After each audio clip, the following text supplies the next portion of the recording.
right. My name is Erica Gran-Cagnolo. I'm with the Economic Development and Neighborhood Services Department, and today I will provide an update on the funding strategy overall for the suite of port projects, but most specifically related to American Magic.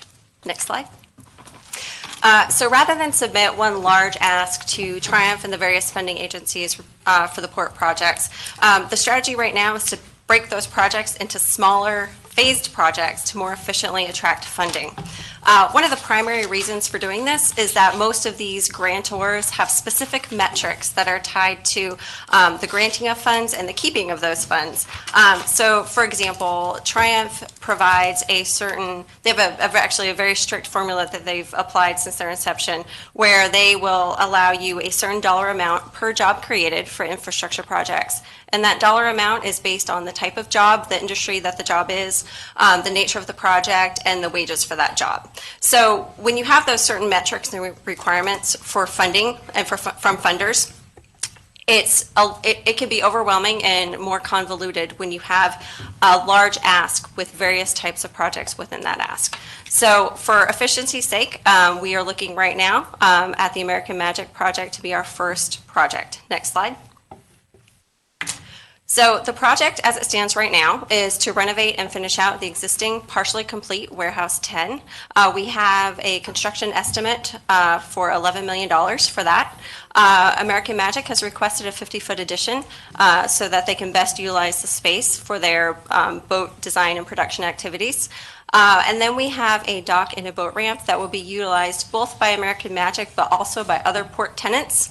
And in the future, it could potentially be utilized for sailing regattas and other type of tourism generating activities. So that brings us to a total project cost of a little over $14 million. Next slide. The funding requests to date include a $5 million Governor's Job Growth Grant Fund request and a $10 million Triumph ask. So you see the total gives us a little bit of wiggle room and contingency. Next slide. The project parameters for American Magic.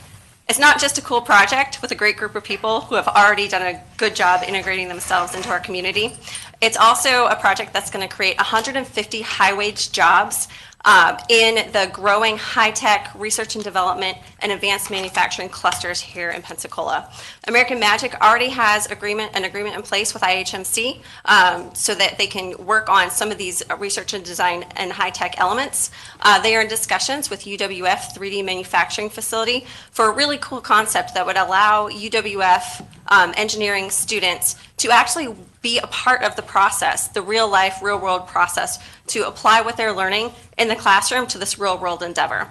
And that's something that's so unique, that this is the only place in the country that we would have that type of a relationship. So this American Magic not only brings high-wage jobs and opportunity to really grow our tourism sector, but it provides these type of opportunities to enhance the educational capabilities of our youth here in Pensacola.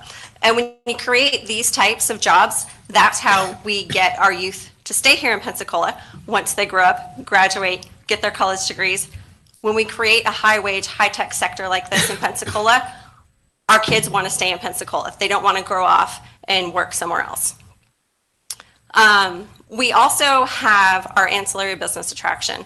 American Magic, of course, as y'all know, participates in international events, and they have ties with companies all over the world. So for example, they might utilize a company related to their rigging of their sails from Europe, let's say. So there's potential for companies like that to co-locate and to be closer to American Magic. So we anticipate that there will be ancillary jobs created from additional businesses locating here in Pensacola and potentially at the Port of Pensacola once American Magic establishes Pensacola as their headquarters. Next slide. Timeline as it stands right now is we are working as hard as we can to get on the Triumph board meeting for May 11th. If we were to be approved at the May 11th Triumph meeting, and if we received good news related to our Governor's Job Growth Grant Fund, we would be able to begin design and construction in the fall of this year. The goal would be to complete construction by winter of 2024 so that when American Magic returns from Barcelona in January 2025, they would be able to ship their equipment directly to their new headquarters. Next slide. Potential future project requests, partnerships would include the renovation and build out of Warehouse 9, which, if you're not familiar with these two facilities at the port, is the smaller building in the picture here, the smaller building to the left. We are discussing right now with UWF using that to house their manufacturing, their 3D manufacturing lab. So we have an approximate project cost of $4 million to finish Warehouse 9 plus the programmatic cost. I would expect that UWF would put this funding strategy together and potentially have a Triumph or an EDA request related to this project. So this is one potential future project that we might see in the near future. Next slide. And that's it. I'm happy to answer any questions that you have related to this. Councilman Bear. Thank you, Mr. President. Thank you, Erica. I appreciate your presentation. Just a couple questions. So the 150 jobs, you said create, but aren't some of those already occupied? We're just bringing people that are already in those jobs here, aren't we? There are a certain number of jobs that are here temporarily. So this would bring, if we were able to create this facility for American Magic, they would actually relocate their boat production facility from the Northeast here. And that has not occurred yet, so those would be newly created jobs here in Pensacola. Okay. And then one other question about the UWF, the 3D manufacturing. I like that idea. Do we have any idea what kind of footprint they would have as far as employees and students? It would be a combination of both, or do we know?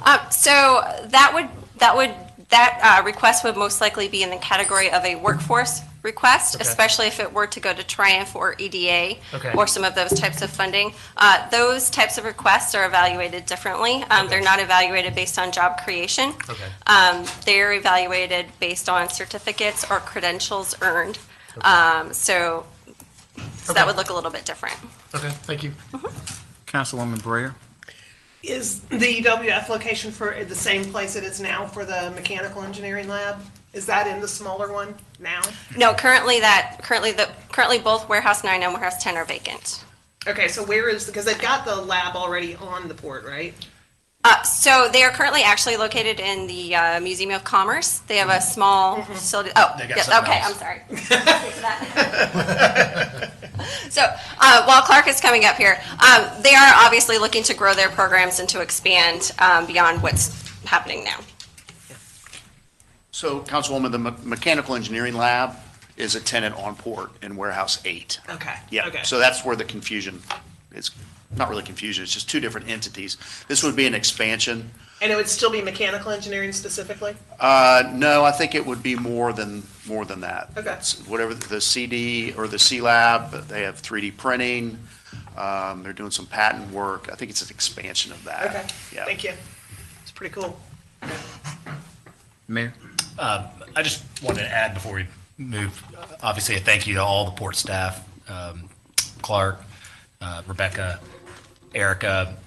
I would say one thing, we can't guarantee very much, but we can guarantee we're prepared. That we put a lot of time and effort and energy into making this happen. Now we just got to go figure out how to get that funding. But ultimately, just know that I really believe that we're talking about a transformational project outside of certainly more than just the 150 jobs, but the types of jobs that they are, folks who are familiar with our community and are invested in our community, and something that isn't on a spreadsheet to truly become the home for sailing in the United States of America. And those opportunities don't come along very often. So I'm really excited for this, but wanted to give a proper shout out to all the folks that have been involved with this for months and months of time, and to ensure that what we're bringing to Triumph is something that can really stand out and be ready to go. So just thank you to all our team.